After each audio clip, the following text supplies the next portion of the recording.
Hallelujah! Purihin po ang ating Panginoong Diyos na buhay, mga kapatid. Tunay po na kasama natin ang Panginoong Diyos. Kamusta po tayong lahat? Magandang umaga po sa La Shalom Christian Ministries. Tayo po ay patuloy na naglilingkod at patuloy na nagtitiwala sa ating Panginoon. Napakasarap po magpuri sa Panginoong Diyos at ramdam po natin ang kanyang presensya po sa ating kalagitnaan po. Salamat po sa LCM Music Team na patuloy na nandoon ang kanilang kasigasigan, nandoon ang kanilang kalakasan, nandoon ang kanilang pag-ibig at pagmamahal sa Panginoong Diyos. Sa pangunguna po nila ay naramdaman po natin ang presence po ng Panginoong Diyos. Palakpakan po natin ang ating Diyos na buhay sa ating kalagitnaan at sa pagpapatuloy po ng ating gawain po. Tayo po ay darako po sa pag-aaral ng salita ng Diyos. Hinihiling ko po na tayo po yumuko, tayo po ay pumikit at tayo muna po ay manalangin. Dakilang Diyos na makapangyarihan sa lahat, marami pong salamat sa pagkakataong ito dahil patuloy mo kaming sinasamahan. Salamat at patuloy na kami pinalalakas mo, Panginoon, sa pamamagitan ng iyong mga buhay na salita. Dakilang Diyos, kami po ay muli mag-aaral, makikinig ng mga salita mo. Itago mo po ang iyong abang lingkod sa iyong likuran at ikaw lamang siyang mapapurihan at maparangalan at patuloy dalangin namin. Buksan mo po ang aming puso at kalooban at tanggapin ang mga salita mo na magbibigay sa amin palagi ng pag-asa po. Muli po, Panginoong Diyos, pinagkakatiwala po namin sa iyo ang aming buhay. Ano man nakikita mong karumihan at kasalanan, patawarin mo po kami, linisin mo kami at hugasan mo po kami ng mapulang dugo ni Jesus na tumigis doon sa krus ng Kalbaryo. At anumang gawa ng kaaway ay aming winawasak, dinedestroy in the name of Jesus sa lugar na ito, Panginoon. Anuman, Panginoong Diyos, ang gawa ng kaaway na hindi mo po hahayaan na magtagumpay because we are victorious, O God, in Christ Jesus. We lose your power, we lose your deliverance, we lose your transformation at patuloy na blessings upon blessings sa bawat isa, Panginoon, na naririto upang magpuri at sumamba sa iyo. Salamat po, Panginoong Diyos, sasamahan mo po kami, pagtatagumpayin po kami sa pangalan ng aming Panginoon Jesus at ang lahat may magwika ng Amen and Amen. Kamusta po tayong lahat, mga kapatid? Tunay po na kahit na tayo po ay maraming gawain, marami po tayong pinagkakaabalahan, na ang Diyos po ay lagi nating kasama. Huwag po natin kalilimutan yung salita po ng Diyos sa Matthew chapter 6 verse 33, Mateo chapter 6 verse 33. Alam po ba natin yun? Sabay-sabay po nating i-declare. Mateo chapter 6 verse 33 sa English version. Seek ye first the kingdom of God and His righteousness, and all these things shall be added unto you. Doon po natin makukuha ang patuloy na katagumpayan at pagpapala po na sa kabila ng ating mga kabisihan, sa kabila ng ating mga gawain po na tunay po na minsan tayo po ay napapagod, ngunit kung ang Panginoong Diyos ang lagi pong nauuna, siya po lagi ang sentro ng ating buhay, tiyak po ang tagumpay. Purihin po ang Panginoong Diyos. Palakpakan po natin ang Panginoong Diyos. Ang pamagat po ng aking ibabahagi po ngayong umaga ay Victory through the blood of Jesus. Victory through the blood of Jesus. Sabihin nga po natin sabay-sabay na may pag-asa galing sa Panginoong Diyos with conviction.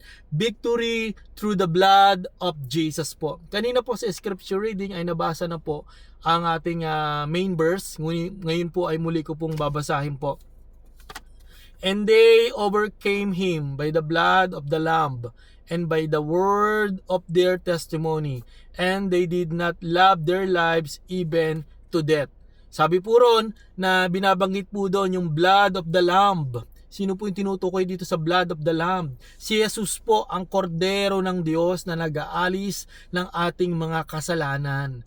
Muli po, alam po natin na si Jesus lamang po ang makapagpapalinis, siya lamang po ang makakapagpatawad sa lahat ng ating mga karumihan at kasalanan po. Sabi nga sa 1 John chapter 1 verse 9, ay kung ipapahayag po natin ang ating kasalanan sa Kanya, siya po'y tapat. Kung tayo po'y hihingi ng buong puso kapatawaran sa ating mga nagawang kasalanan, kahit gaano karami yan, kahit gaano kadumi yan sa harapan ng Diyos, kung tayo po ay hihingi ng tawad sa Panginoong Diyos, tayo po'y Kanyang patatawarin at dilinisin niya sa lahat ng karumihan. Sabi po ron na Victory through the blood of Jesus. Malinaw po, no, napaka basic po, no, kung ito po ay nanamnamin lamang po natin. We are victorious. Hindi po sa ating sariling lakas, hindi po sa ating galing, kundi katagumpayan dahil sa banal na dugo ng Panginoon Jesucristo na tumigis doon sa krus ng Kalbaryo po.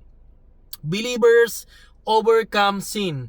Believers overcome fear. Believers overcome spiritual darkness through Christ's sacrifice. Tayo po'y mananagumpay. Sabihin nga po natin, ako ay mananagumpay. I am victorious. I am victorious Christian. I am victorious believer. Tayo po ay may katagumpayan. Sapagkat kung hindi po nabuhay ang Panginoon Jesucristo, ay hindi po tayo makakaranas ng katagumpayan. Ngunit sabi nga po, on the third day, Jesus rose again. Doon po natin makikita na tayo po ay may katagumpayan. Sapagkat si Jesus ay namatay sa krus ng Kalbaryo, inako niya po ang ating mga kasalanan na dapat tayo ang parurusahan. Ngunit ibinigay ng Diyos Ama ang kanyang bugtong na anak, si Jesus, na sinumang sumampalataya sa kanya ay hindi mapapahamak, kundi magkaroon ng buhay na walang hanggan. Ang katanungan po, tayo po ba ay mayroong tunay na relasyon sa Panginoong Jesucristo? Magsabi po ng Amen. Kaya nga po tayo po ay patuloy na dumadalo sa gawain niya. Tayo po ay patuloy na nagpapagamit saan man tayo dalhin ng Diyos. Magpagamit po tayo sa Kanya para sa Kanyang kalawalatian, karangalan. Because napakaikli lamang po ng ating buhay. Life is very short, mga kapatid. Kaya itong buhay na binigay sa atin ng Diyos, huwag na po nating aksayahin. Huwag na po nating magkaroon lagi ng mamaya na, bukas ko na iaalay ang buhay ko sa Panginoon, bukas ko na iaalay ang aking oras. Kapatid, ang tamang oras ay ngayon. Tayo po ay magdesisyon, tayo po ay patuloy na manitluhod at magtiwala at tanggapin ng buong puso si Jesus bilang ating Panginoon at tagapagligtas. Victory through the blood of Jesus. Tanging sa banal na dugo ng ating Panginoon Jesucristo tayo po ay may katagumpayan. Kaya nga po kapag tayo may sakit, sabi po doon sa salita ng Diyos, in the blood of Jesus, in the cross of Jesus, sa mga sugat at latay na natamod ng Panginoon Jesucristo sa krus ng Kalbaryo ay meron tayong kagalingan. Kaya po mga kapatid, wala na po tayong may masasabi pa na hindi ibinigay ng Diyos ang ating kakailanganin. Ibinigay na po ng Panginoong Diyos. Sabi nga po sa Philippians 4:19, buhat sa kayamanan niya doon sa langit, ipagkakaloob niya ang lahat ng ating pangangailangan sa pamamagitan ni Kristo Jesus.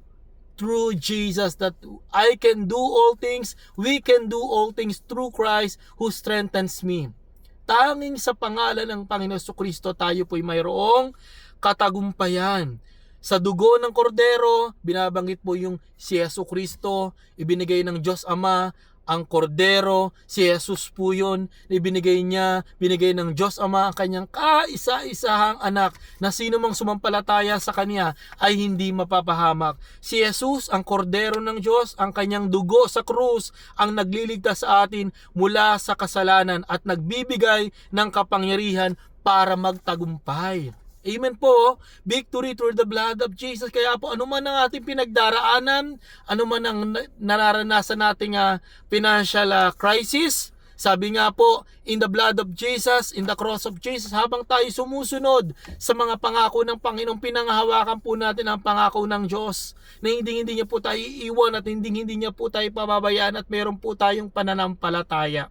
May pananalig po tayo sa Diyos. Sabi nga po, without faith, we cannot please God. Kaya mga kapatid, lagyan po lagi natin ang ating buhay ng pananampalataya. Tunay na pagtitiwala. Sabihin nga po natin, tunay na pagtitiwala sa Diyos na ibibigay niya po ang ating mga pangangailangan. Alam na po ng Diyos ang ating mga pangangailangan, mga kapatid. Kaya po tayo po'y patuloy na magtiwala sa Panginoong Diyos nang hindi niya po tayo iiwan at hindi niya po tayo pababayaan. Victory through the blood of Jesus. Sabi nga po sa Hebreo chapter 9 verse 14, higit ang magagawa ng dugo ni Kristo sa pamamagitan ng walang hanggang espiritu, inialay niya sa Diyos ang kanyang sarili bilang handog na walang kapintasan upang linisin ang ating budhi mula sa mga gawaing walang kabuluhan at sa gayon ay makapaglilingkod tayo sa Diyos na buhay.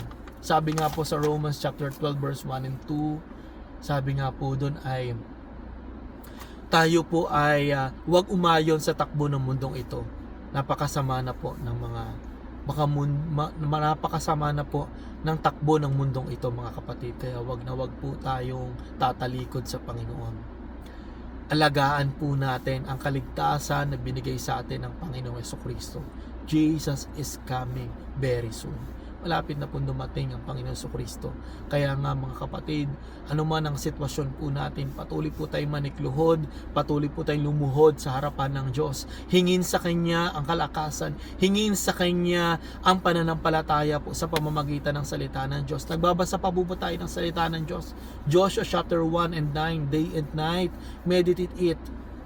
I-meditate po natin ang salita ng Diyos. Kung tayo po ay kumakain ng 3 beses o 2 beses sa isang araw, kailangan po ng katawang lupa ang kumain, ganun din po ang spiritual po natin. Ang ating kaluluwa, ang pagkain ng ating kaluluwa ay ang salita ng Diyos. Sapagkat hindi lamang sa tinapay nabubuhay ang tao, kundi sa bawat salitang namumutawi sa bibig ng Diyos. Mga kapatid, victory through the blood of Jesus. Ang hangad ng Panginoong Jesucristo, ina-expect niya, tayo, dinideklara niya na tayo po'y magtatagumpay. Wala pong maiiwan, wala pong maghihirap na mga anak ng Diyos. Ang mga anak ng Diyos ay patuloy na makakaranas ng isang ganap kasiyasiya sa kanyang harapan. Ang requirement lamang po ay patuloy po tayong kumilos na naayon sa kanyang kalooban. Galatians 2 verse 20, alam na po natin yon. Isa po sa mga pinagpe-pray ko sa Panginoon na makita ito sa aking buhay.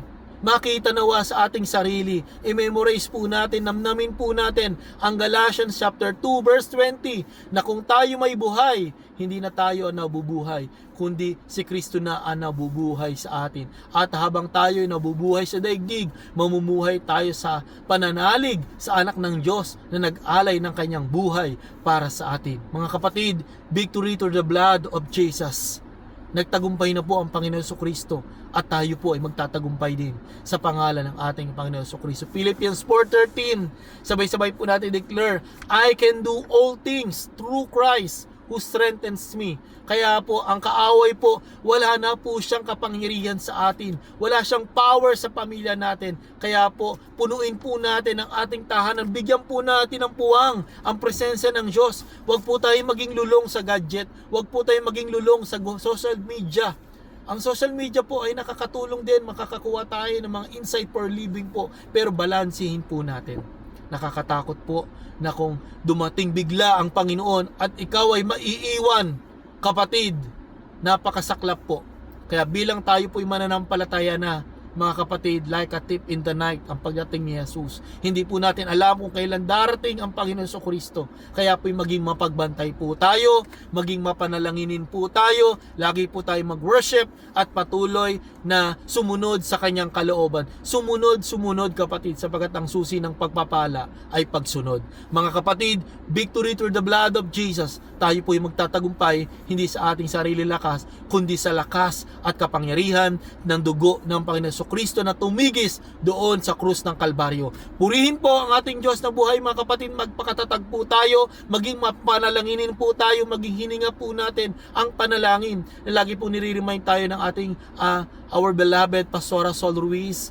Maging prayerful po tayo. Yan po ang magbibigay sa atin ng lakas, mga kapatid. Ano man ang ating ginagawa, manalangin po tayo, manalangin. Magbasa ng salita ng Diyos hanggat may pagkakataon, hanggat malinaw ang ating mga mata. Basahin po natin ang salita ng Diyos at i-memorize po natin ito. Darating ang araw, darating ang panahon, ang mga electronics gadget ay mawawala, ang Biblia ay kukumpiskahin. Ngunit kung tayo po ay merong memorize na salita ng Diyos, tayo po ay makakaligtas sa anumang gawa ng kaaway po. Kaya po mga kapatid, victory through the blood of Jesus. Si Jesus ay namatay sa atin. Bigyan po natin ng makabuluhang resulta sa bawat mananampalataya po. Bigyan po natin ng magandang epekto ang kamatayan at ang pagkabuhay ng Panginoon Jesucristo na tayo po'y binili ng Diyos sa isang napakalaking halaga na hindi natin kayang mabayaran. ang kaligtasan na binigay ng Diyos, na sino mang sumampalataya kay Jesus ay hindi mapapahamak, kundi magkaroon ng buhay na walang hanggan. That for I know the plans I have for you, declares the Lord. Declares, dinideklara po ni Jesus.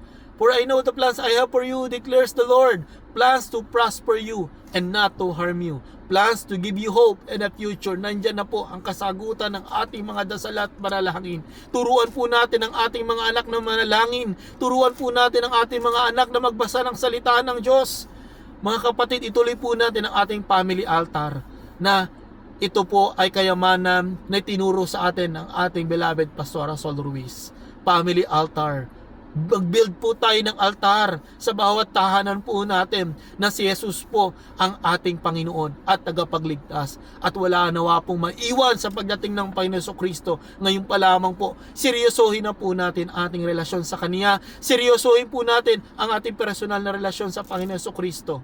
Mga kapatid, victory through the blood of Jesus. Kasama po natin ang Panginoong Hesukristo. Kasama po natin ang Diyos. Kasama natin ang Diyos Ama. Kasama natin ang Diyos Espiritu. Kasama natin ang Panginoong Hesukristo. Kaya mga kapatid, magpakatatag po tayo. Hindi po tayo pababayaan ng Panginoong Diyos. Panghawakan natin ang salita niya, na sinasabi niya sa Philippians 4:13, I can do all things through Christ who strengthens me.